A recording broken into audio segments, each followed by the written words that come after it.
استغفر الله الذي لا إله إلا هو القيوم حسبي الله ونعم الوكيل ولا حول ولا قوة إلا بالله حسبي الله بسم الله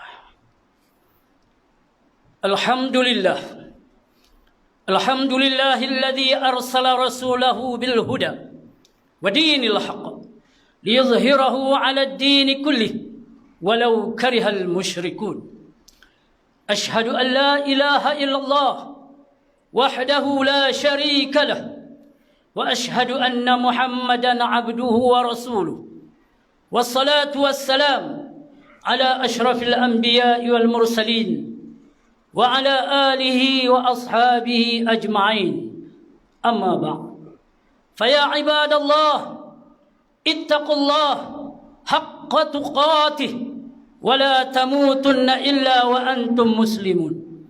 Sidang jemaat yang budiman lagi beriman, saya berpesan kepada diri saya dan kepada saudara-saudara, marilah kita bertakwa kepada Allah Subhanahu wa taala dengan ketakwaan yang sebenar-benarnya. Jangan kita mati melainkan sebagai orang-orang yang beriman, orang-orang Islam yang bertakwa. Muslimin yang dirahmati Allah Subhanahu wa taala. Qala Allah Ta'ala fil Qur'anil Karim, A'udzu billahi minasy syaithanir rajim.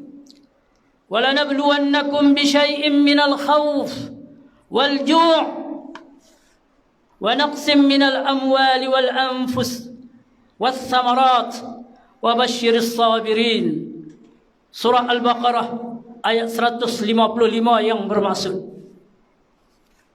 demi sesungguhnya kami akan menguji kamu dengan sedikit perasaan takut dan merasai kelaparan dan berlakunya kekurangan harta benda dan kekurangan jiwa serta kekurangan hasil tanaman.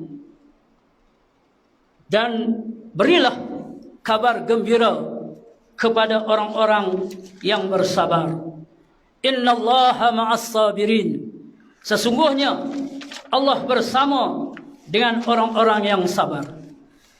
Dalam ayat surah Al-Baqarah 155, Allah telah menjelaskan situasi kita pada ketika ini. Kita berada dalam situasi PKP kerana pandemik COVID-19. Maka kita sebagai orang yang beriman, yang bertakwa, yang yakin kepada Allah Subhanahu wa taala, yang bertanya, seharusnya bertanya tentang masalah kita pada ketika ini kepada Allah, kepada Al-Quran. Di dalam Al-Quran Allah menyebut, zalikal kitab la raiba fihi hudan lil muttaqin. Kitab Al-Quran itu tidak ada ragu-ragu padanya, menjadi petunjuk kepada orang-orang yang bertakwa. Kita bertanya kepada Al-Quran, apa yang sedang berlaku? Maka Al-Quran menjelaskan kepada kita. Di dalam surah Al-Baqarah yang telah saya bacakan tadi, Allah Subhanahu wa ta'ala sedang menguji kita dengan 5 perkara. Allah uji kita dengan ketakutan, Allah uji kita dengan kelaparan, Allah uji kita dengan kekurangan harta benda, Allah uji kita dengan kehilangan jiwa, dan Allah uji kita dengan kekurangan hasil tanaman dalam situasi kita pandemik COVID-19. Bukan kita sahaja di Lunas menghadapi situasi ini, bahkan seluruh negeri Kedah, bahkan seluruh Malaysia, hatta seantero dunia sedang menghadapi ujian daripada Allah Subhanahu wa ta'ala. Sedar ataupun tidak, percaya ataupun tidak, Allah sedang menguji kita. Kerana hidup kita itu sendiri merupakan ujian daripada Allah. Allah menyebut di dalam suratul Mulk ayat yang kedua, A'udzubillahi minasyaitanir rajim. Allazi khalaqal mauta wal hayata liyabluwakum ayyukum ahsanu amala wa huwal azizul ghafur. Dialah Allah yang menciptakan kematian dan kehidupan untuk menguji kamu, liyabluwakum ayyukum ahsanu amala. Siapakah dari kalangan kamu yang terbaik amalannya?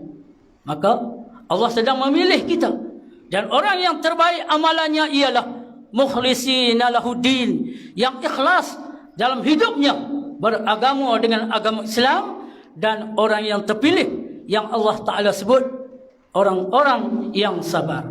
Muslimin sidang pendengar yang budiman lagi beriman, suatu peristiwa pernah berlaku pada zaman Khulafa Ar-Rasyidin yang kedua, Sayyidina Umar Al-Khattab, Amirul Mukminin Umar Al-Khattab.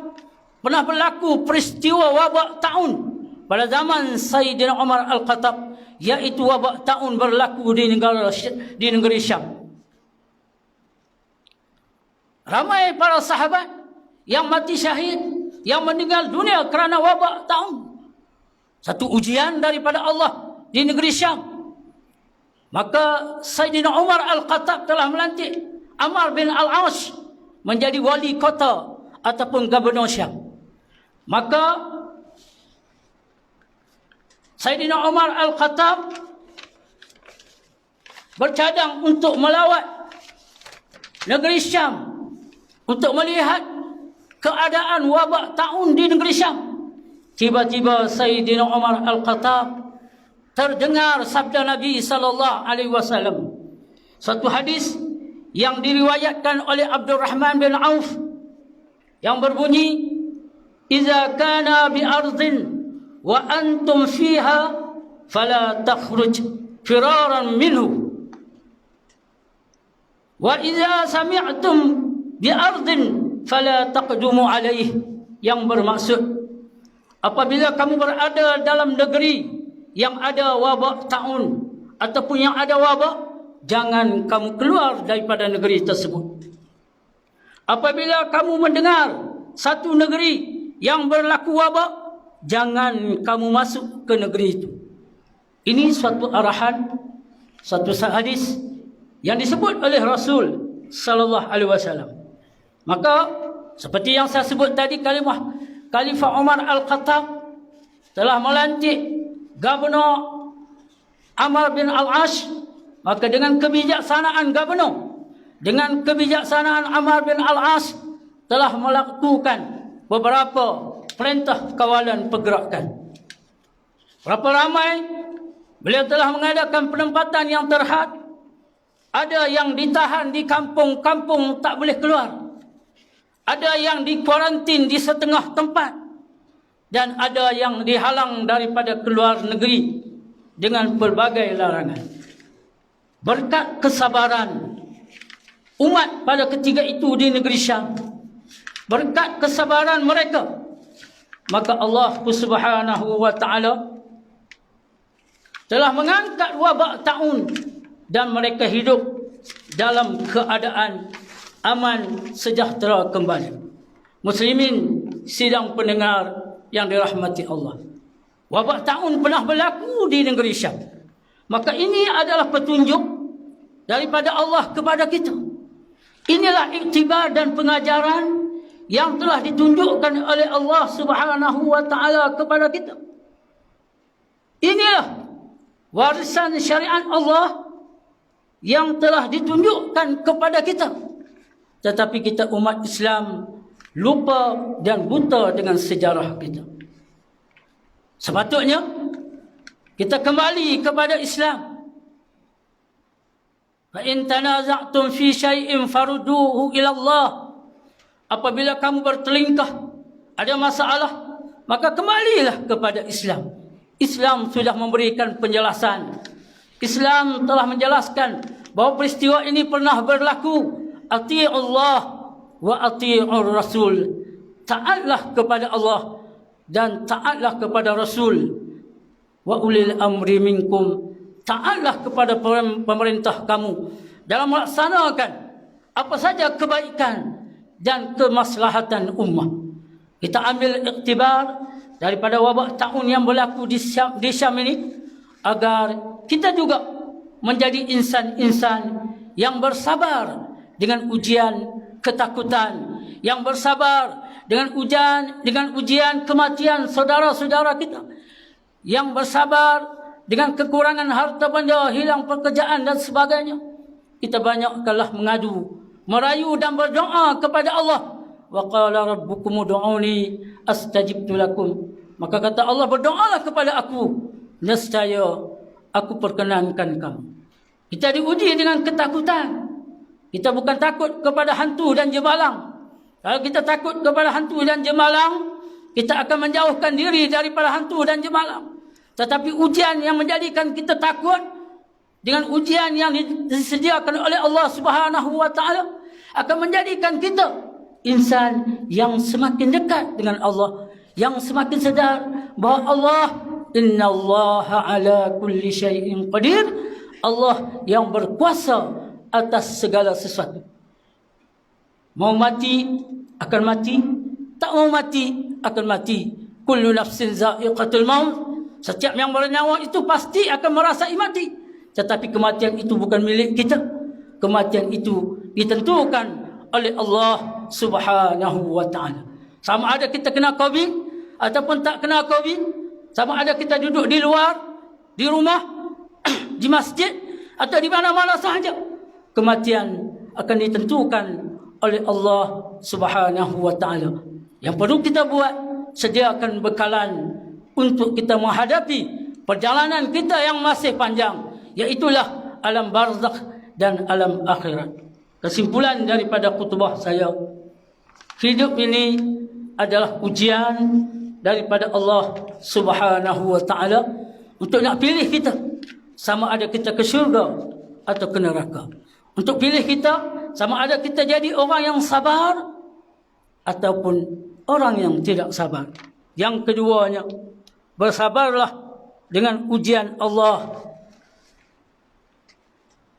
sebagai tanda kita bersyukur kepada Allah Subhanahu wa taala. Bismillahirrahmanirrahim. Wal 'asr innal insana lafi khusr illa alladhina amanu wa 'amilus salihat wa tawasaw bil haqq wa tawasaw bis sabr. Demi masa sesungguhnya manusia berada di dalam kerugian. Illa alladhina amanu, melainkan orang yang beriman, wa 'amilus salihat, yang beramal dengan amal yang saleh, wa tawasaw bil haqq, yang berpesan dengan kebenaran, wa tawasaw bis sabr, yang berpesan dengan kesabaran. Barakallahu li wa lakum bil Qur'anil azim wa nafa'ani wa iyyakum minal ayati waz zikril hakim wa taqabbala minni wa minkum tilawatahu innahu huwas samiul alim. Allahumma salli ala sayyidina Muhammad wa ala alihi wa sahbihi wa barik wa sallim. ورضى الله تبارك وتعالى عن كل صحابة رسول الله أجمعين. الحمد لله نحمده ونستعينه ونستغفره ونعوذ بالله من شرور أنفسنا ومن سيئات أعمالنا. من يهده الله فلا مضل له ومن يضلل فلا هادي له. أشهد أن لا إله إلا الله وحده لا شريك له وأشهد أن محمدا عبده ورسوله. اللهم صل على سيدنا محمد وعلى آل سيدنا محمد. أما بعد، فيا عباد الله، أوصيكم وإياي بالتقوى الله فقد فاز المتقون. وتزودوا فإن خير الزاد التقوى واتقوا الله يا أولي الألباب لعلكم تفلحون. فقال الله تعالى: أعوذ بالله من الشيطان الرجيم. يا أيها الذين آمنوا اتقوا الله ولتنظر نفس ما قدمت لغد واتقوا الله إن الله خبير بما تعملون. واعلموا أن الله تعالى أمركم بأمر عظيم، أمركم بالصلاة والسلام على نبي الكريم، فقال: إن الله وملائكته يصلون على النبي يا أيها الذين آمنوا صلوا عليه وسلموا تسليما. اللهم صل على سيدنا محمد وعلى آل سيدنا محمد. اللهم اغفر للمسلمين والمسلمات والمؤمنين والمؤمنات الأحياء منهم والأموات إنك سميع قريب مجيب الدعوات. اللهم أصلح أئمتنا وولاة أمورنا واشمل اللهم بعنايتك وتوفيقك جلالة الملك مولانا الأمين الكريم السلطان صلاح الدين ابن المرحوم سلطان بدليشة وولي عهده تنكو شرف الدين بدليشة ابن سلطان صلاح الدين وجميع الأسرة الملكية. اللهم وفقهم للسداد وأصلح بهم العباد والبلاد واجعل التقوى لهم خير الزاد إنك رؤوف رحيم جواد يا لطيفا بالعباد يا أرحم الراحمين. عباد الله، إن الله يأمر بالعدل والإحسان وإيتاء ذي القربى وينهى عن الفحشاء والمنكر والبغي يعظكم لعلكم تذكرون. فاذكروا الله العظيم يذكركم واشكروا نعمه يزدكم واسألوه من فضله يعطيكم ولذكر الله أكبر والله يعلم ما تصنعون. أقيموا الصلاة.